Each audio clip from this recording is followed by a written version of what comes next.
जब अपन ट्री बनाते हैं तो ट्री कहाँ से स्टार्ट होता है सर? ऑफर। एक बंदे ने दूसरे को ऑफर दिया, दूसरे ने उसे एक्सेप्ट किया, तो ऑफर प्लस एक्सेप्टेंस आ गया प्रॉमिस। ठीक है। प्रॉमिस में जब कंसिडरेशन का एलिमेंट मिल जाता है, इट बिकम्स एन एग्रीमेंट। ठीक है।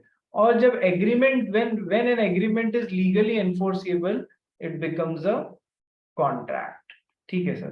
तो लीगली एनफोर्सेबल के भी पार्ट्स हैं, पर अभी उससे मतलब नहीं है। आ जाओ, कंसिडरेशन क्या होता है? देख, जब तू किसी के साथ में कॉन्ट्रैक्ट बना रही है, तो तू कुछ उसको दे, उसके लिए करेगी, और बदले में वो तेरे लिए करेगा। तो ये जो तुमको बदले में मिलता है ना, that is known as consideration, something in return. Shetty, समझ में आया? हाँ सर। ठीक है। कैसे? कि जैसे ईशा शेट्टी ने ईशा बांगड़ को घर देने का वादा किया, तो इस घर देने, ये किसी के लिए अंडर द कॉन्ट्रैक्ट कुछ कर रही है, तो बदले में ईशा शेट्टी को भी तो कुछ कंसिडरेशन मिलना चाहिए, समथिंग इन रिटर्न मिलना चाहिए। तो उसको बोलते हैं, समथिंग इन रिटर्न को, कंसिडरेशन। ठीक है। Which she will be getting, which you will be getting under the contract. तो आप किसी के लिए कुछ देना या कुछ करने का वादा करते हैं, तो बदले में जो आपको मिलता है, उस बदले में मिलने वाले को कंसिडरेशन बोलते हैं। दोनों पार्टीज को कुछ ना कुछ कंसिडरेशन मिलना चाहिए। अब जैसे आप घर देने का वादा कर रहे हैं, तो आपको 1 करोड़ रुपए का कंसिडरेशन बदले में मिल रहा है, और वो आपको 1 करोड़ रुपए देने का वादा कर रही है, तो उसे बदले में घर मिल रहा है। तो दोनों पार्टीज को, यानी कि जितनी भी पार्टीज हैं, दो या दो से अधिक, 3 पार्टीज भी कॉन्ट्रैक्ट बना सकती हैं, 4 भी बना सकती हैं, 100 भी बना सकती हैं। मिनिमम 2 जने चाहिए कॉन्ट्रैक्ट बनाने के लिए। एक आदमी खुद से कॉन्ट्रैक्ट नहीं बना सकता है, ये बात ध्यान रखना। ठीक है। तो अब whatever something in return you are getting, it is known as consideration. ठीक है। और किसी को कोई डाउट भाई? Anyone having any doubt? कोई डाउट नहीं है। चलिए, पुलकित, पुलकित, यस। पुलकित है ना, वॉइड एग्रीमेंट क्या होता है भाई?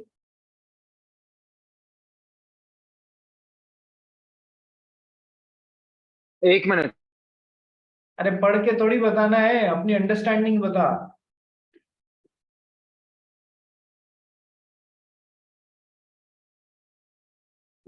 पुलकित पढ़ाई नहीं की? नहीं सर, ये कॉन्ट्रैक्ट वाले की मैंने रिवाइज नहीं किया था, कंपनीज कर रहा था सर कब से। डेली जो भी मैं पढ़ा रहा हूँ उसके शॉर्ट नोट्स 10 मिनट लगेंगे, हाथों हाथ। क्लास के बाद में 9:30 आप फ्री हो जाते हो, 10 मिनट लग के उसके शॉर्ट नोट्स वहीं पर बना लिया करो, फायदा रहेगा। ठीक है। ये भी नहीं छोड़ना है तेरे को, पुराना भी कवर करना है और नया भी कवर करना है। ठीक है, ध्यान रख लेना। Yes sir, sorry. देव पसारी, क्या हुआ? नहीं सर, मैं कुछ नहीं, गलती से हो गया। अच्छा ठीक है।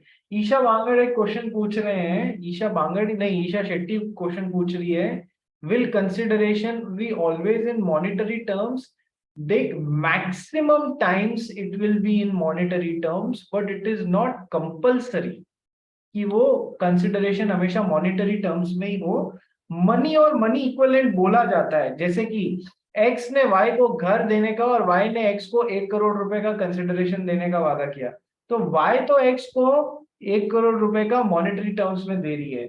एक्स जो है वो वाई को घर दे रहा है, तो डायरेक्ट मनी नहीं दे रहा है, बट मनी इक्विवेलेंट दे रहा है। ये भी बात हो गई। प्लस सर, ज्यादातर इन दो टर्म्स में मनी और मनी इक्विवेलेंट टर्म्स में होना चाहिए, लेकिन इसके अलावा भी हो सकता है। कैसे?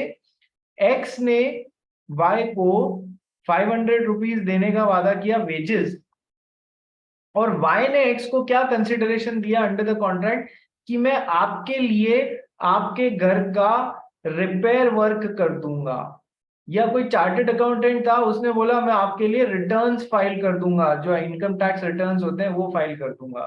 तो सर यहाँ पर चार्टेड अकाउंटेंट जो है, वो कोई पैसा थोड़ी दे रहा है बदले में, या वो कुछ काम करके दे रहा है। सो मोस्टली हम बोलते हैं मनी और मनी इक्विवेलेंट में होता है कंसिडरेशन, बट अदरवाइज भी पॉसिबल है। समझ में आया शेट्टी? हाँ सर। ठीक है, अच्छा आइए आगे बढ़ते हैं। देव पासारी, यस सर। वॉइड एग्रीमेंट क्या होता है रे? वॉइड एग्रीमेंट मतलब when an agreement is not enforceable by law. N agreement which is not enforceable by law, बिल्कुल सही बोल रहा है। Contract is an agreement which is enforceable by law. ठीक है, एक ऐसा एग्रीमेंट जो लॉ में एनफोर्स ही नहीं कराया जा सकता, यहीं पर शुरुआत से ही गलत होता है, it is known as void agreement. तो वॉइड वर्ड का मतलब ही ये है which is not enforceable by law.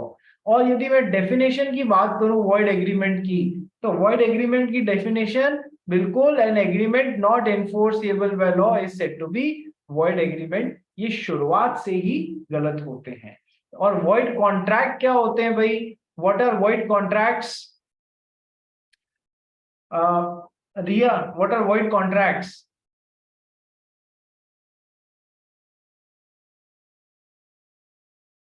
Riya madam. और जो एनफोर्सेबल नहीं होता है, क्या बेटा, जोर से बोल, वापस बोल। जो एनफोर्सेबल नहीं होता। वो तो void ही है ना, कि सर जो एनफोर्सेबल नहीं होते हैं सर ऐसे कॉन्ट्रैक्ट्स। तो सर void एग्रीमेंट और void कॉन्ट्रैक्ट में फर्क कहाँ आता है? What is the difference between a void agreement and a void contract? ये मैं पूछना चाह रहा हूं, बता। What is the difference between a void agreement and a void contract? Shireen John. Void agreement तो स्टार्टिंग से ही एनफोर्सेबल नहीं होता है। वॉइड कॉन्ट्रैक्ट सब्जेक्ट मैटर अगर डिस्ट्रॉय हो गया तो उसके बाद एनफोर्सेबल होना बंद हो जाता है। ये तो एक सिचुएशन हुई कि सब्जेक्ट मैटर डिस्ट्रॉय हो गया, ठीक है। फर्क क्या होता है समझो, मैं क्यों तुमसे पूछ रहा हूं। एक तो तुमने रिवीजन किया या नहीं, दूसरा समझ में आया या नहीं, ये पूछने के लिए। तो sir void agreement, contract is an agreement which is legally enforceable. Void agreement तो यहीं पर आके रुक जाता है, कभी भी ये एलिमेंट नहीं जोड़ता है, इसलिए कभी भी वो कॉन्ट्रैक्ट नहीं बन पाता है, ठीक है सर। वॉइड कॉन्ट्रैक्ट क्या होता है सर? एक बार दोनों एलिमेंट्स आ जाते हैं और वो कॉन्ट्रैक्ट बन जाता है, लेकिन बाद में ये वाला एलिमेंट वापस हट जाता है due to any reason, like destruction of subject matter. Activa बेचने और खरीदने के लिए हमने कॉन्ट्रैक्ट बनाया था, अब एक्टिवा ही खराब हो गई, खत्म हो गई, डिस्ट्रॉय हो गई, तो अब क्या चीज का कॉन्ट्रैक्ट पूरा करोगे आप? तो सर ये हो गया एक तरीका, ठीक है।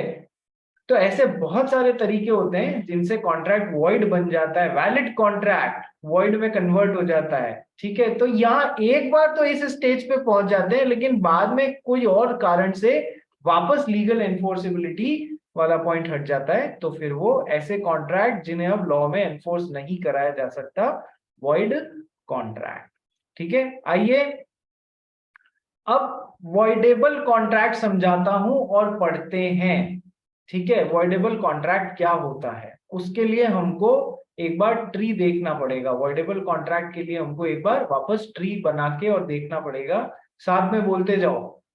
Offer plus acceptance makes promise, इस ट्री को है ना बाय हार्ट लर्न कर लेना। Offer plus acceptance makes promise, promise में जब कंसिडरेशन का एलिमेंट आके जुड़ जाता है तो वो बन जाता है agreement.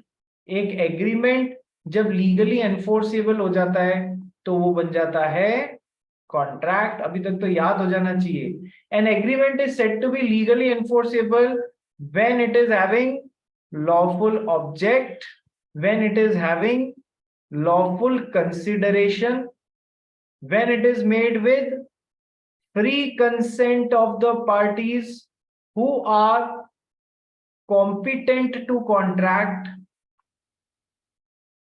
and agreement has not been declared as void agreement under the law। ये है अपना पूरा ट्री, बाद में इसमें और एलिमेंट्स जुड़वाऊंगा, बट मेजर पोर्शन यही है इंडियन कॉन्ट्रैक्ट एक्ट का। अब जब आप वॉइडेबल कॉन्ट्रैक्ट पढ़ते हैं, अपन क्या समझना चाह रहे हैं? अपन समझना चाह रहे हैं वॉइडेबल कॉन्ट्रैक्ट, ठीक है।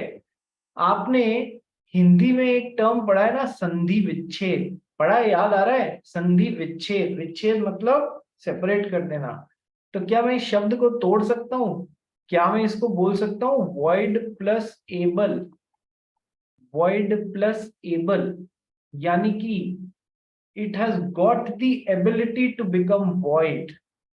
मतलब कि अब ध्यान रखना, voidable कॉन्ट्रैक्ट को किस चीज से कनेक्ट करना है? voidable कॉन्ट्रैक्ट को इस एलिमेंट से कनेक्ट करना है। voidable कॉन्ट्रैक्ट को मेनली इस एलिमेंट से कनेक्ट करना है। कैसे? आओ समझाता हूं। जब अंडर द कॉन्ट्रैक्ट किसी एक पार्टी की कंसेंट या एसेंट फ्रीली नहीं ली गई है, इस तरीके से ले ली है, जब अंडर द कॉन्ट्रैक्ट किसी एक पार्टी की कंसेंट फ्रीली नहीं ली गई है, यानी कि फ्री कंसेंट वाला एलिमेंट मिसिंग है, तो फिर जो बनता है ना, उसे हम बोलते हैं वॉइडेबल कॉन्ट्रैक्ट। जो बनता है उसे हम बोलते हैं वॉइडेबल कॉन्ट्रैक्ट। सर कैसे? थोड़ा सा डिटेल में समझाओ। कि सर ऐसे, एक्स ने वाई की कनपटी पे बंदूक रख के पूछा, क्या अपना लैंड, क्या अपनी जमीन मुझे 5 लाख रुपए में बेचता है? वाई बोला यार जिंदा रहूंगा तो और कमा लूंगा, दे दी कंसेंट, ले जा भाई 5 लाख रुपए में, कोई दिक्कत नहीं है। ठीक है, तो वाई ने हाँ भर दिया, कंसेंट तो दे दी उसने वाई ने, लेकिन क्या फ्रीली दी? नहीं सर। तो सर फ्री कंसेंट वाला एलिमेंट मिसिंग है। तो सर जहां पर किसी एक पार्टी की कंसेंट फ्रीली नहीं आती है, हम उसको बोलते हैं कि सर ये कैसा कॉन्ट्रैक्ट बनाए? सर ये वॉइडेबल कॉन्ट्रैक्ट बनाए। अब सर वॉइडेबल कॉन्ट्रैक्ट में क्या होता है? जिस पार्टी की कंसेंट फ्रीली नहीं आ रही है, जिस पार्टी की कंसेंट फ्रीली नहीं आ रही है, वो कोर्ट में जाके उस कॉन्ट्रैक्ट को नल एंड वॉइड घोषित करा सकती है, यानी कि वॉइड बनवा सकती है, गलत बनवा सकती है, नॉन एनफोर्सिएबल बना सकती है। तो केवल उस पार्टी को कोर्ट में जाके और इस कॉन्ट्रैक्ट को कैंसिल कराने का ऑप्शन मिलेगा जिसकी कंसेंट फ्रीली नहीं आ रही है। दूसरी पार्टी को ये ऑप्शन नहीं मिलेगा। क्या अभी तक जितनी भी बातें समझाई वो सबको समझ में आ गई? बोलो हाँ या ना। पानिमी, दिया, देव, ईशा, बांगड़, शेट्टी, कनक, मंशा, पुलकित, रिया, शिरीन, सबको आई या नहीं आई? यस। हाँ सर। क्या क्या बातें पढ़ी है एक बार वापस समझो। कि सर हम पढ़ रहे हैं वॉइडेबल कॉन्ट्रैक्ट। वॉइडेबल कॉन्ट्रैक्ट को किससे करना है सर कनेक्ट? सर इस वाले एलिमेंट से करना है। जब किसी एक पार्टी ने दूसरी पार्टी की कंसेंट फ्रीली नहीं ली है, केवल समझाने के लिए, हाँ डेफिनेशन अलग है।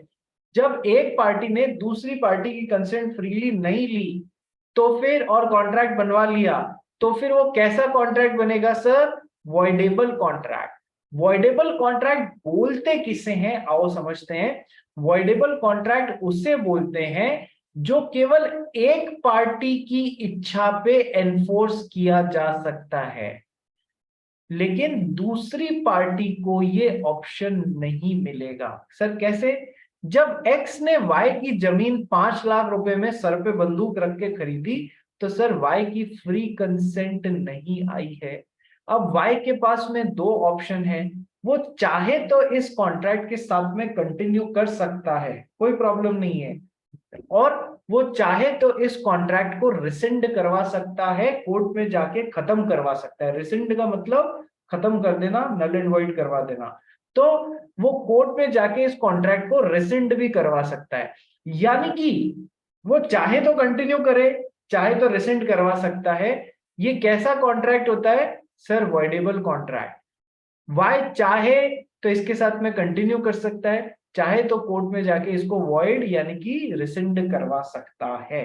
ठीक है, अब इस कॉन्ट्रैक्ट के साथ में आगे बढ़ना या फिर इस कॉन्ट्रैक्ट के को रिसेंड करवा देना, ये ऑप्शन किसको मिलता है सर? उस पार्टी को मिलता है जिसकी कंसेंट फ्रीली नहीं आ रही है, केवल उसके पास में ऑप्शन होता है, चाहे तो एनफोर्स करा ले, चाहे तो रिसेंड कर दे। ठीक है, दूसरी पार्टी के पास में ये ऑप्शन नहीं होता है, उसे तो अब इसके साथ में जो भी वाई बोल रहा है उसके साथ में चलना पड़ेगा। दूसरी पार्टी के पास में ऑप्शन नहीं होता है कि मेरी इच्छा है तो एनफोर्स करा लूं, मेरी इच्छा है तो रिसेंड करा लूं। आओ अवॉइडेबल कॉन्ट्रैक्ट की डेफिनेशन पढ़ते हैं, तुम्हें इमीडिएटली समझ में आ जाएगा जो बात मैं समझाना चाह रहा हूं। Avoidable contract, an agreement is a voidable contract if number 1 it is enforceable by law at the option of one or more of the parties thereto, but it is not enforceable by law at the option of other or others। जब केवल एक party के option पे वो enforceable होता है, लेकिन दूसरी पार्टी के ऑप्शन पे दूसरी पार्टी को ये चॉइस नहीं मिलती कि मैं चाहूं तो एनफोर्स करा लूं, चाहूं तो रिसेंड कर दूं। बोलो, क्या तुमको ये बेसिक बात समझ में आई, हाँ या ना? बेसिक बात समझ में आई? When a contract is enforceable or when an agreement is enforceable at the option of one or more parties but not at the option of other or more parties। और मोर का मतलब भी अभी समझाऊंगा, पर बेसिक कंटेंट समझ में आ गया? बोलो यस और no. Basic content, voidable contract किससे कनेक्ट करना है, क्या होता है वॉइडेबल कॉन्ट्रैक्ट? ऐसा कॉन्ट्रैक्ट होता है जिसे केवल एक पार्टी चाहे तो उसको ऑप्शन मिलता है, एक पार्टी को ऑप्शन मिलता है, वो चाहे तो एनफोर्स करा ले, चाहे तो रिसेंड करा दे, दूसरी पार्टी को ये ऑप्शन ना मिलता है। ठीक है, I hope this is clear to everyone. किसी को डाउट है तो पूछ लो, किसी को डाउट हो तो पूछ लो, किसी को डाउट नहीं है? नो डाउट, तो चलिए हम लोग आगे बढ़ते हैं। ये देव पासारी कहाँ चला गया?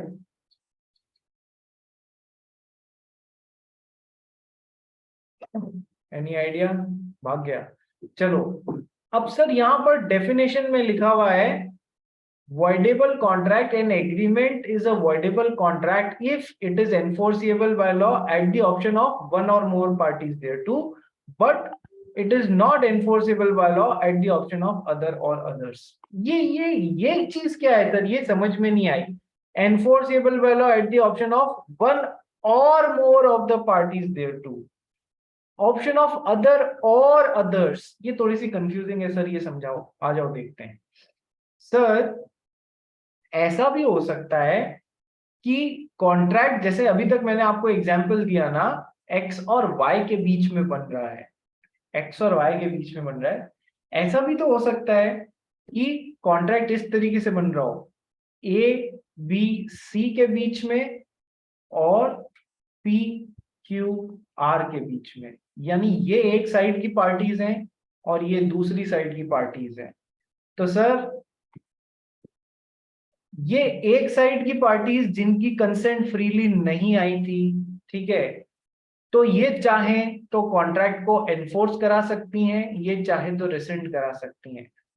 बट इन लोगों ने जबरदस्ती की थी, इनके साथ में मारा पीटी करके कंसेंट ली, सर पे बंदूक रख के कंसेंट ली, जबरदस्ती ली, तो इनको ये ऑप्शन नहीं मिलेगा। So there can be multiple persons as well, इसीलिए लिखा है वन और मोर पार्टीज और अदर और अदर्स का मतलब ये है, देख लो वापस।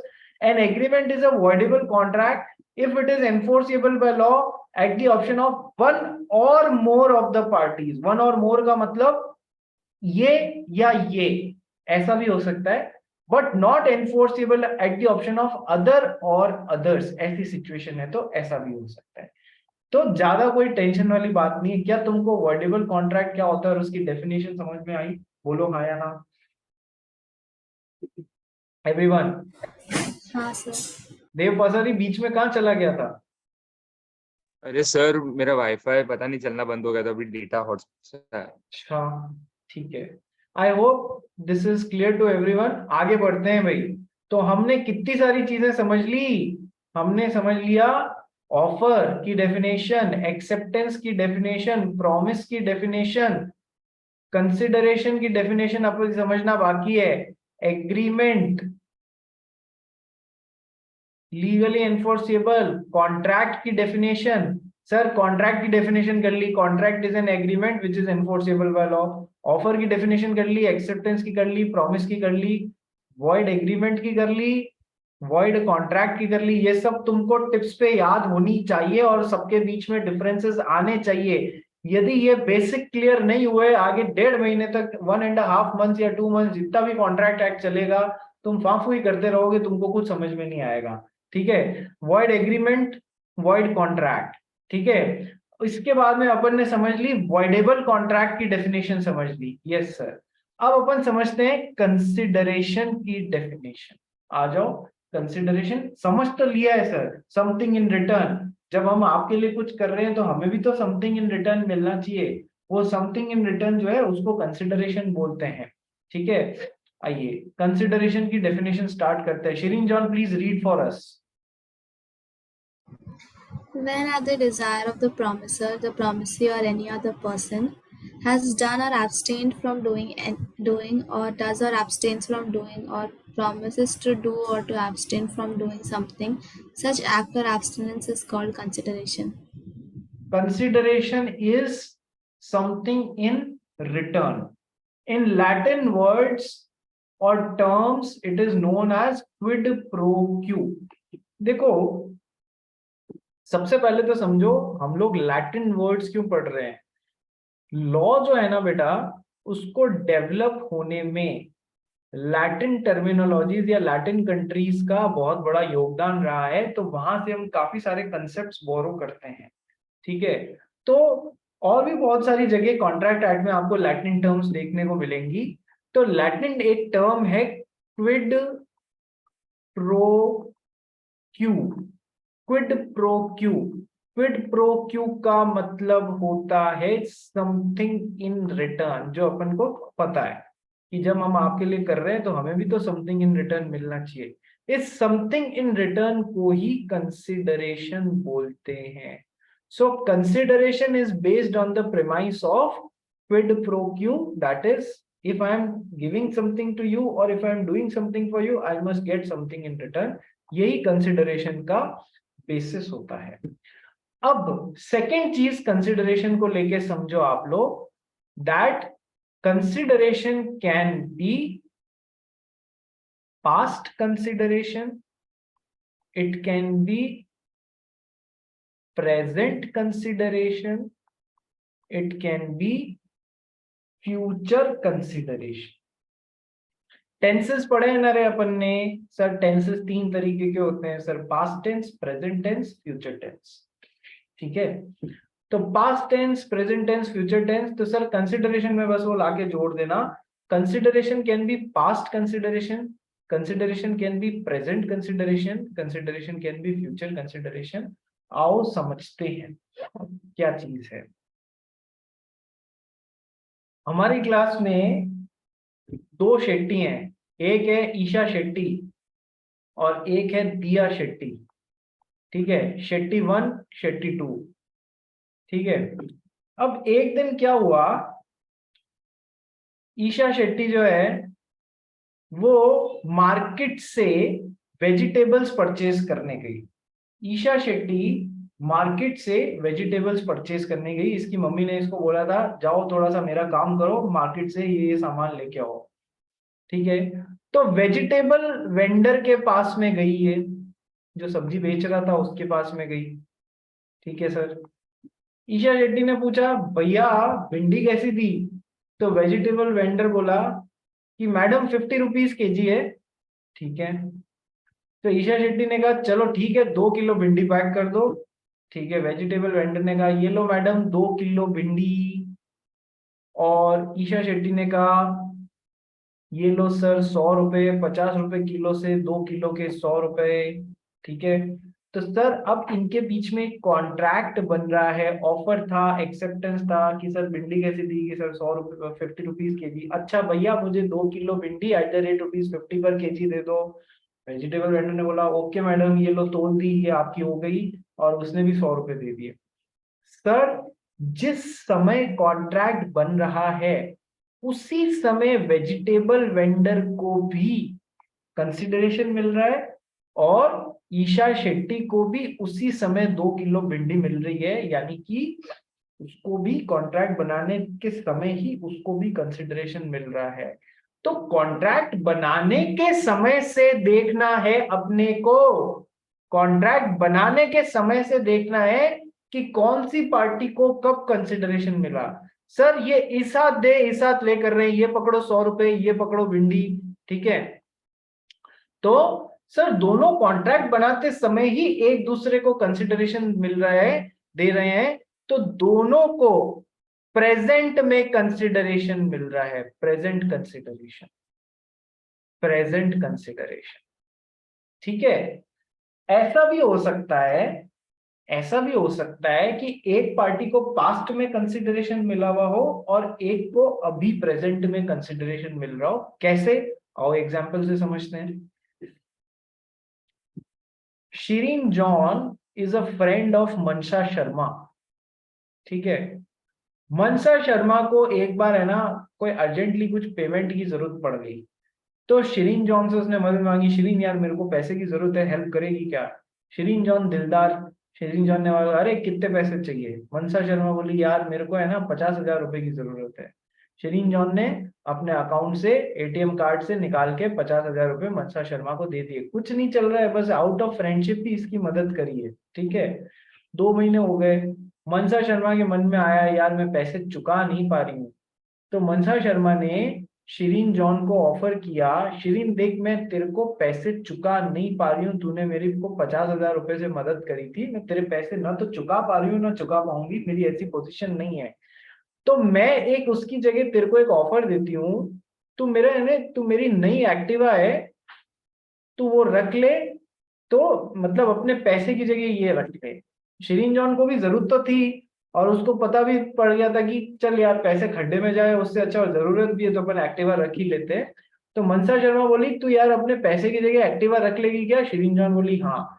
तो कॉन्ट्रैक्ट कब बन रहा है एक्टिवा देने और लेने के लिए, कि सर आज बन रहा है 27/2023 को बन रहा है, लेकिन सर मनसा शर्मा को कंसिडरेशन कब मिला, कि सर पास्ट में ही मिल चुका है, 2 महीने पहले ही 50,000 रुपए मिल चुके हैं। और शिरीन जॉन को कब मिल रहा है, कि सर आज कॉन्ट्रैक्ट बनाते समय ही मिल जा रहा है, तो प्रेजेंट कंसिडरेशन मिल रहा है। तो एक को पास्ट कंसिडरेशन मिला, एक को प्रेजेंट कंसिडरेशन मिला। क्या ये फंडे समझ में आए तुमको। Consideration can be past consideration, it can be present consideration, it can be future consideration. बोलो रे सब जने, समझ में आ रहे हैं। फ्यूचर का भी अभी बता देता हूं, पर मोटा मोटा आइडिया लग गया कंसिडरेशन कैसा भी हो सकता है, पास्ट, प्रेजेंट और फ्यूचर। समझ में आया, यस और नो। अरे क्या, Yes, sir. ठीक है। चलो फ्यूचर कंसिडरेशन का एग्जांपल देखते हैं। मैंने क्या बोला, कंसिडरेशन पास्ट होगा, प्रेजेंट होगा, फ्यूचर होगा। ये किस बात से डिसाइड होगा, कि सर कॉन्ट्रैक्ट बनाने से पहले कंसिडरेशन मिल चुका है, कॉन्ट्रैक्ट बनाते समय कंसिडरेशन मिल रहा है, या कॉन्ट्रैक्ट बनाने के बाद कंसिडरेशन मिलेगा। तो पास्ट, प्रेजेंट, फ्यूचर। और फ्यूचर कंसिडरेशन का एग्जांपल देखते हैं। Sir again Shireen John and Mansa Sharma, ठीक है। Shireen John is a brilliant student. Shireen ज्यादा फूल के कुप्पा मत हो जाना, एग्जाम्पल ही है। तो Shirin John is a brilliant student, इसने अपनी पढ़ाई के लिए फर्दर अब्रॉड जाने के लिए प्लानिंग कर ली, ठीक है। अब्रॉड जाने के लिए प्लानिंग करी, तो उसने कहा यार मेरा एक्टिवा पड़ा है। उसने अपनी फ्रेंड्स मंशा से पूछा, देख मेरा एक्टिवा पड़ा है, मैं अभी 1 तारीख को मैं मुंबई छोड़ के चली जाऊंगी, तो क्या तुम मेरा एक्टिवा 50,000 रुपए में खरीदेगी। मनसा शर्मा बोली यार डील तो अच्छी है, 2 साल पुराना ही एक्टिवा है, 50,000 रुपए में मिल रहा है, कोई बुरी डील नहीं है। तो इसने हाँ बोल दिया। तो इन दोनों ने डिसाइड किया कॉन्ट्रैक्ट बनाते समय, कि मैं अगले महीने की 1 तारीख को तेरे को एक्टिवा दे दूंगी, और तू उसी समय अगले महीने की 1 तारीख को मेरे को 50,000 रुपए हैंड ओवर कर देना।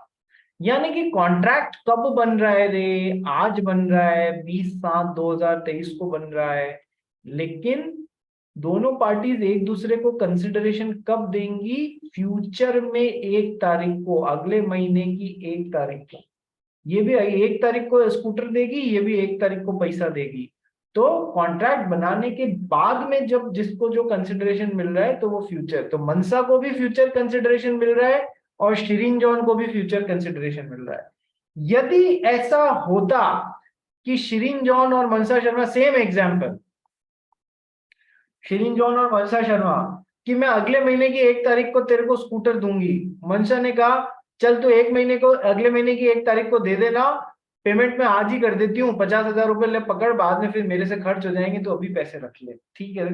तो कॉन्ट्रैक्ट बनाते समय ही शिरीन जॉन को कंसिडरेशन मिल गया, यानी इसको मिल गया प्रेजेंट कंसिडरेशन।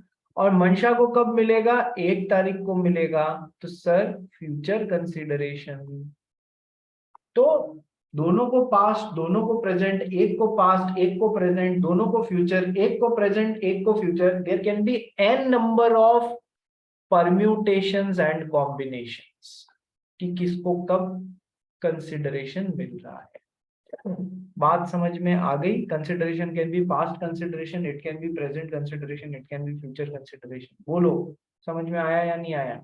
यस और नो एवरीवन? Yes sir. आइए अब इसको इस एंगल से देखो, plus consideration can be past consideration, it can be present consideration, it can be future consideration. ठीक है सर।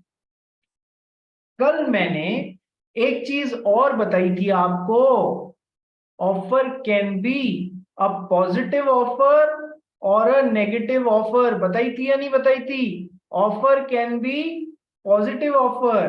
पॉजिटिव ऑफर क्या होता है भाई दिया Shetty? What is a positive offer? So it means that if I offer to do something.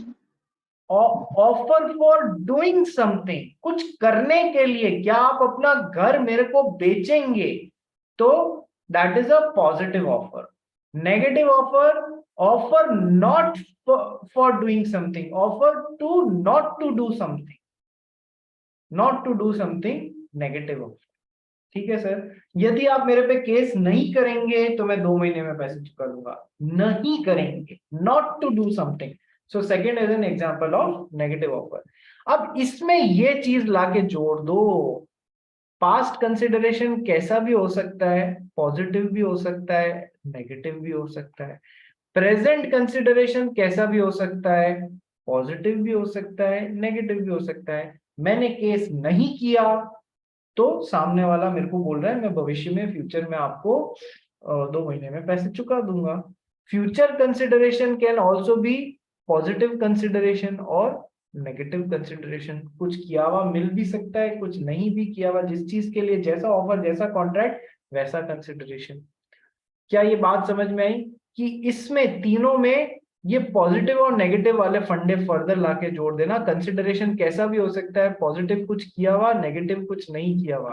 क्या ये बात डाइजेस्ट हो रही है जो मैंने अभी लास्ट में ये बताई आपको? यस और नो? कुछ किया हुआ मिल भी सकता है, कुछ नहीं किया हुआ भी मिल सकता है, जैसा ऑफर था वैसा। समझ में आ रहा है या नहीं आ रहा है? बोलो समझ में आ रहा है या नहीं Yes, आ रहा sir. है? यस। तो अब आ जाओ कंसिडरेशन की डेफिनेशन पे। कंसिडरेशन की डेफिनेशन बोलती है when at the desire of the promisor the promisee or any other person, इसका मीनिंग मैं समझा दूंगा अभी आपको इस लाइन का, has done or abstained from doing। past tense की खुशबू आ रही है या नहीं आ रही है इस लाइन से? past tense आ रहा है या नहीं? done or abstained from doing, positive offer और नेगेटिव ऑफर, पॉजिटिव कंसिडरेशन और negative consideration in past tense, जैसा भी कॉन्ट्रैक्ट था, जैसा भी ऑफर था, वैसा कंसिडरेशन। डज और abstains from doing, sir present tense का पॉजिटिव कंसिडरेशन, प्रेजेंट टेंस का negative consideration. promises to do और abstain from doing something, future tense का पॉजिटिव कंसिडरेशन, फ्यूचर टेंस का नेगेटिव कंसिडरेशन। वापस देखो, कोई कंफ्यूज होने की जरूरत नहीं है, कोई टेंशन लेने की जरूरत नहीं है। मैंने तुमको कहा consideration means something in return, कुछ मैं आपके लिए कुछ कर रहा हूं तो मुझे बदले में मिलना चाहिए। इसको लैटिन वर्ड में, लैटिन लैंग्वेज में क्या बोलते हैं? Quid pro Q. Something in return means quid pro Q. ठीक है, कंसिडरेशन का बेसिस ही यही है, मैंने आपके लिए कुछ किया, आप भी मेरे लिए को बदले में कुछ करो या दो, कंसिडरेशन। ठीक है सर। अब consideration can be past consideration, it can be present consideration, it can be future consideration. ये अभी हमने बहुत सारे एग्जांपल से समझ लिया, भिंडी खरीदने से लेके एक्टिवा बेचने तक सारे तरीके बता लिए आपको.